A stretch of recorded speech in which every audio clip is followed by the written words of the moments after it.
The crystal chandeliers of the Vance Manor foyer blazed with an intensity that blinded anyone who entered. But for Sera, that light only served to illuminate her misery. She knelt on the cold marble floor, her hands raw and red from harsh detergents, scrubbing frantically at a red wine stain. Isabella Thorne, now known to the world as Miss Vance, stood at the top of the grand staircase.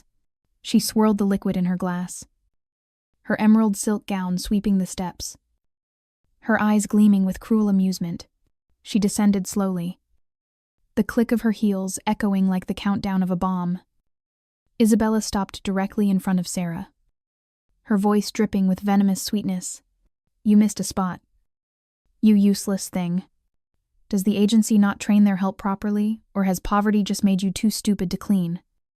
Sera bit her lip, suppressing the humiliation rising in her chest. She kept her head down, focused on the stain. Though her hands trembled, Sera whispered, "I apologize. Miss, I will clean it immediately." Isabella scoffed. She feigned a slip, accidentally pouring the remainder of her Cabernet Sauvignon onto Sera's pristine white apron and hair. The cold, sticky liquid trickled down Sera's neck, making her shiver. Isabella gasped, her tone thick with artificial concern. "Oh my, I am so sorry. But look at you.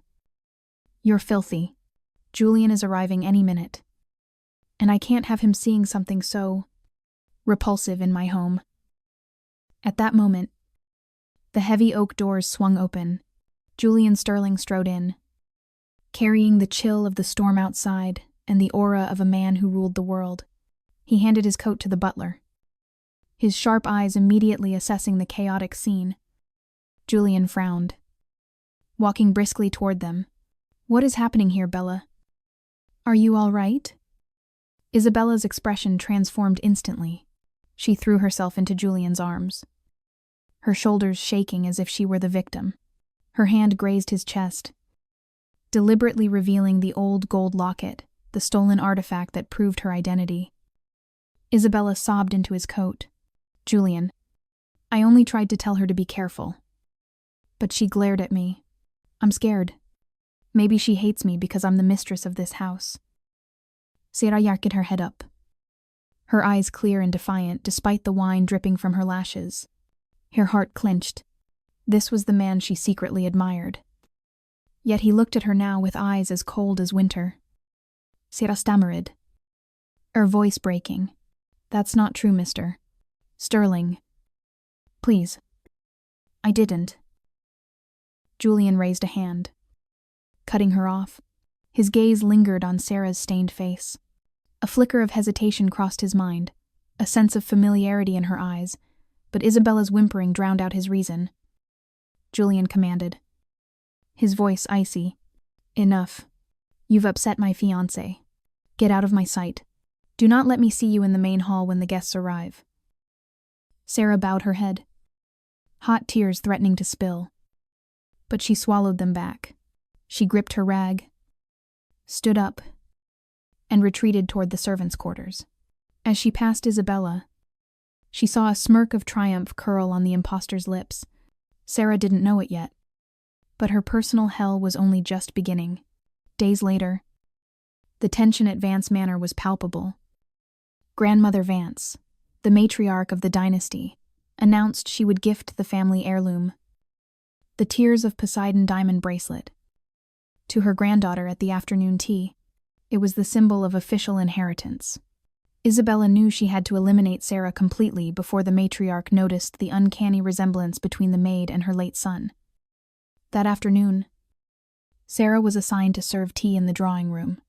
As she carefully lowered the silver tray onto the table, Isabella suddenly shrieked, shattering the silence. Isabella pointed a manicured finger at Sera, her face twisted in fake outrage. "Stop. What did you just take? Your apron pocket is bulging." Everyone in the room, including Grandmother Vance and Julian, turned to look. Sera panicked, stepping back, raising her hands to show she held nothing. Sera stuttered. I didn't take anything. Miss, what are you talking about? Isabella lunged forward, violently grabbing Sera's apron. From the deep pocket, the Tears of Poseidon tumbled out, hitting the wooden floor with a damning clatter. The blue diamonds sparkled like shards of ice, cutting through Sera's dignity. Grandmother Vance rose on her cane, her voice trembling with disappointment. I never thought a servant in my house would have the audacity to steal our heritage. Sera dropped to her knees, shaking her head frantically. She looked at Julian, begging silently, hoping the man who once complimented her coffee would see the absurdity of this accusation. Sera pleaded, her voice cracking.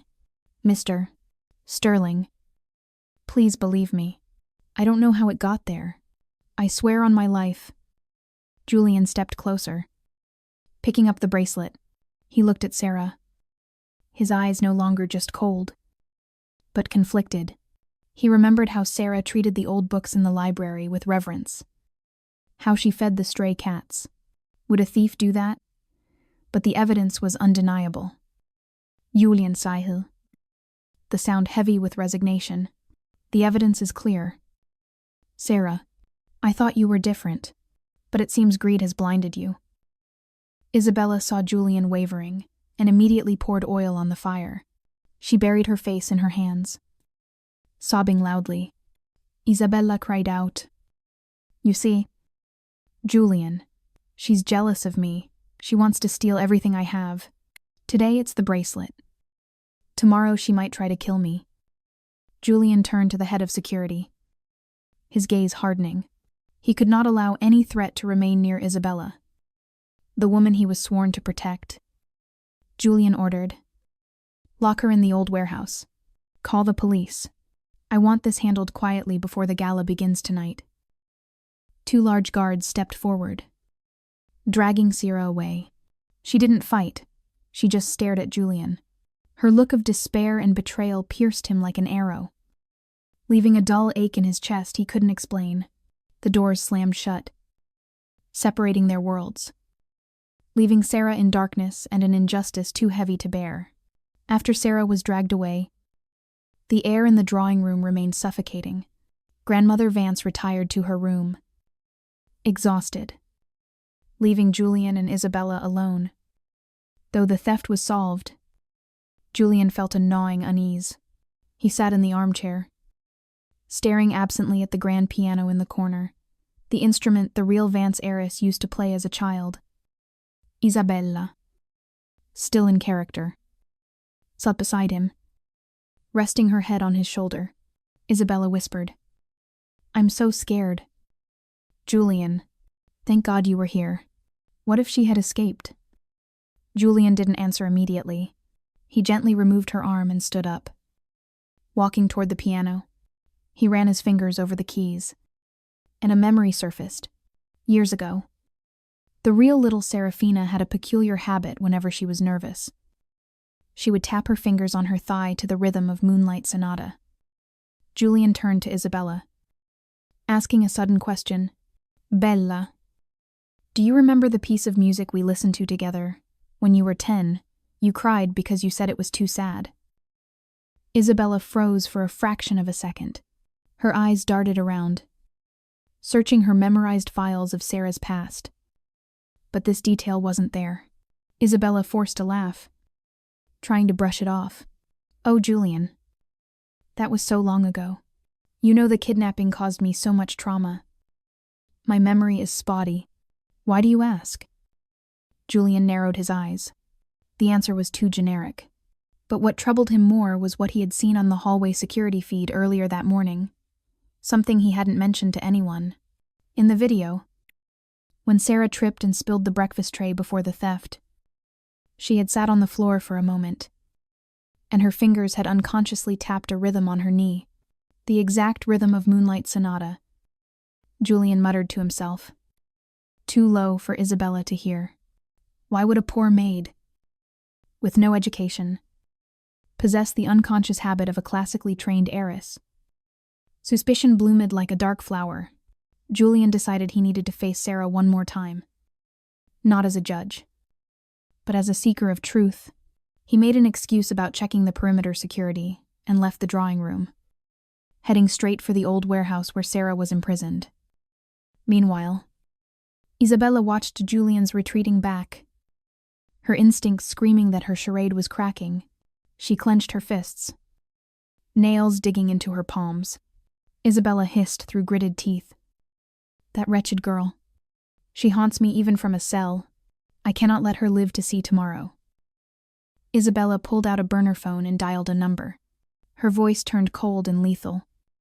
Shedding the mask of the fragile victim, Isabella commanded, Plan B.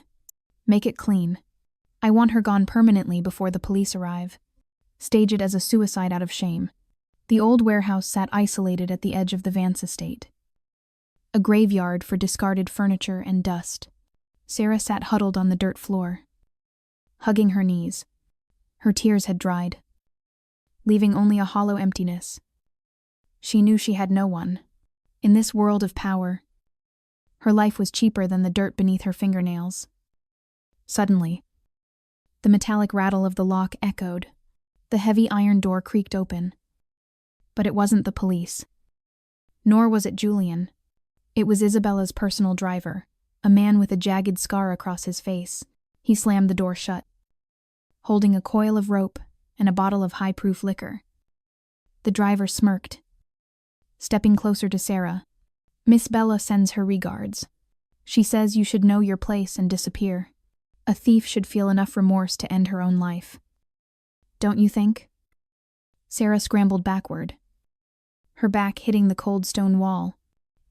Her survival instinct surged. She understood his intent murder disguised as suicide. Sera screamed, her voice echoing in the empty space. Stay back. If you kill me, the police will investigate. The man laughed. Cruel. Guttural sound. Police. Who cares about the death of a thieving maid? They'll just see a drunk who set the warehouse on fire. He lunged. Sera grabbed a broken table leg from the floor and swung it hard against his arm. The man roared in pain, but his size gave him the advantage. He tackled her, slamming her head against the wall. Sera's vision went black for a moment, warm blood trickling down her temple. Through the haze, she saw him dousing the perimeter in alcohol and striking a match. The fire roared to life instantly. Licking at the piles of old newspapers and rotting wood, black smoke began to curl upward, choking the air. The man fled, locking the door from the outside. Sera coughed violently, trying to crawl toward the door. But it was useless. The heat was unbearable. Searing her skin, the toxic smoke blurred her consciousness. In the moments before death, a sealed memory suddenly shattered in her mind. She remembered the accident years ago. She remembered her grandmother's face. And she remembered the locket Isabella had ripped from her neck. Sera whispered, tears mixing with blood and ash. I am Serafina Vance. I cannot die like this. Outside, Julian was approaching the warehouse when he saw the black smoke billowing into the sky. His heart stopped. He didn't think. He sprinted toward the fire. Julian screamed, Sera, is anyone in there? Open the door. No answer. Summoning every ounce of strength, Julian grabbed a large rock and smashed the rusted lock. Clang. The mechanism shattered. He kicked the door open and dove into the inferno. The sight of the small, motionless figure surrounded by flames tore him apart. It scooped Sera up, shielding her with his own body, and charged out just as the warehouse roof collapsed in a shower of sparks. 3 days later, the Vance inheritance gala, the most anticipated event of the New York social calendar. The grand ballroom was more opulent than ever, adorned with thousands of white roses and towering champagne towers. The press crowded the entrance, flashes blinding in their intensity. Isabella Thorne, draped in a diamond-encrusted gown worth millions, stood on the podium beside Grandmother Vance. She beamed, savoring her victory. Sera was dead, or so she believed. And Julian, though suspicious, had no proof. Tonight, she would officially become the future owner of the Vance empire. Grandmother Vance held the microphone, her voice frail but solemn. Ladies and gentlemen, after years of painful searching, God has returned my lost granddaughter to me. Today, I officially declare Isabella Vance as the sole legal heir. Bang! The massive double doors of the ballroom were thrown open, slamming against the walls with a thunderous boom. Every eye, every camera lens, swiveled to the entrance. A woman stepped in. She was not wearing rags, but a gown of crimson velvet, red as fresh blood. Cut to showcase her power, her head was bandaged, her arm in a sling. But the aura she projected made the entire room hold its breath. It was Sera, but not the weak, submissive maid. This was a queen returning from the grave. Sera walked with a regal stride, her eyes blazing as she locked gazes with the trembling Isabella. Sera declared, her voice ringing clear and steel-hard. Grandmother, please stop. Do not hand the Vance legacy to the woman who tried to murder your own flesh and blood. Isabella shrieked, her voice cracking with panic. Security, get this lunatic out of here. She's a thief. She's supposed to be dead. Sera didn't stop. She marched straight onto the stage. Julian, standing in the wings, watched her with shock, remorse, and overwhelming admiration. He didn't intervene. He let her take her stage. Sera pulled a dossier from her clutch and slammed it onto the podium. Photographs of the driver setting the fire, along with a voice recording of his confession which Julian had extracted, scattered across the table in front of the VIP guests. Sera continued, pointing a finger at Isabella's throat. And most importantly, Isabella, you wear my locket. You stole my name. But you forgot one thing. The Vance bloodline carries a trait you cannot forge. Sera turned to her grandmother and pulled down the collar of her dress, revealing a birthmark shaped like a phoenix rising on the back of her neck, a genetic marker unique to the Vance women. Something Isabella had tried to tattoo but failed to replicate perfectly. Sera choked out, Grandmother, I'm home. Grandmother Vance dropped her cane. She stepped forward, trembling, touching the birthmark. Then looking deep into Sera's eyes, the bond of blood roared to life. The matriarch sobbed. Oh dear God, these eyes, this mark. How could I have been so blind? The room erupted in gasps. Cameras flashed like a lightning storm. Isabella stumbled back, her face as pale as a corpse. Her perfect play had shattered right at the gates of paradise. The naked truth stripped away the glamour of the gala, turning it into a public tribunal. Isabella Thorne was backed into the corner of the stage, surrounded by the scorn and disgust of the very people who had worshipped her moments ago. Isabella lunged frantically at Julian, grabbing his lapels, screaming in desperation, Julian, you have to believe me. She's a witch. She's a fraud. You love me.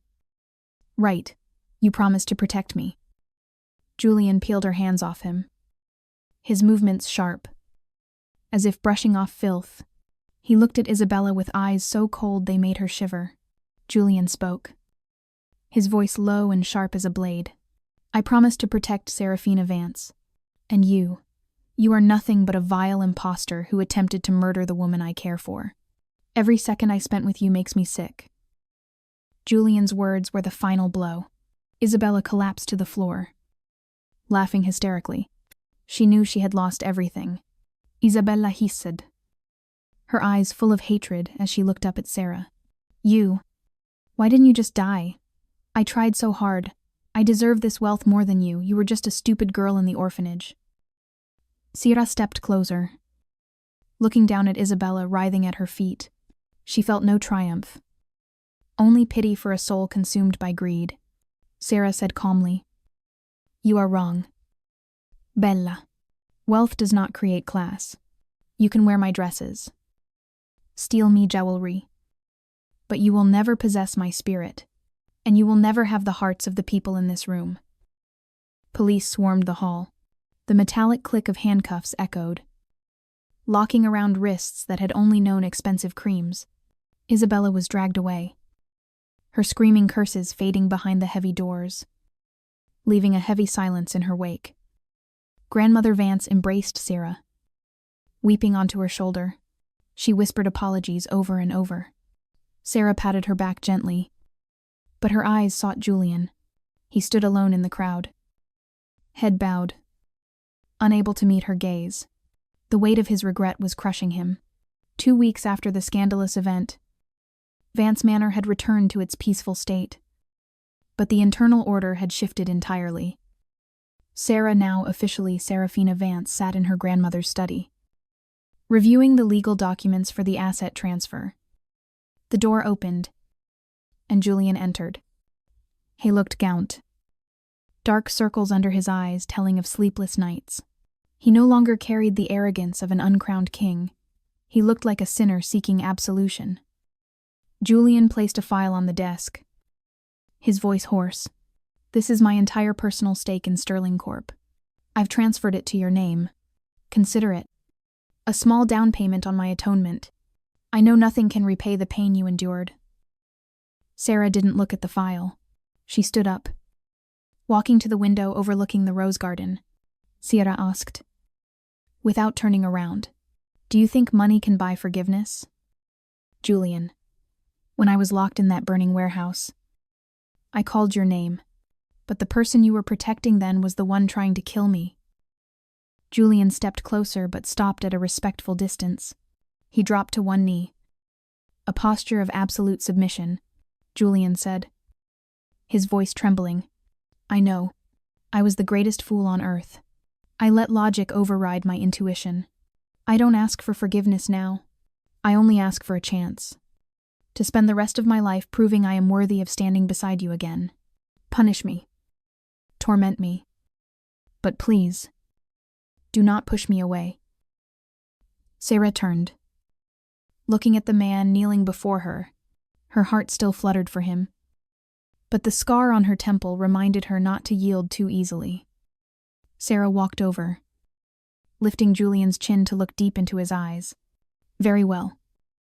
Julian, I won't accept your shares. I don't need your money.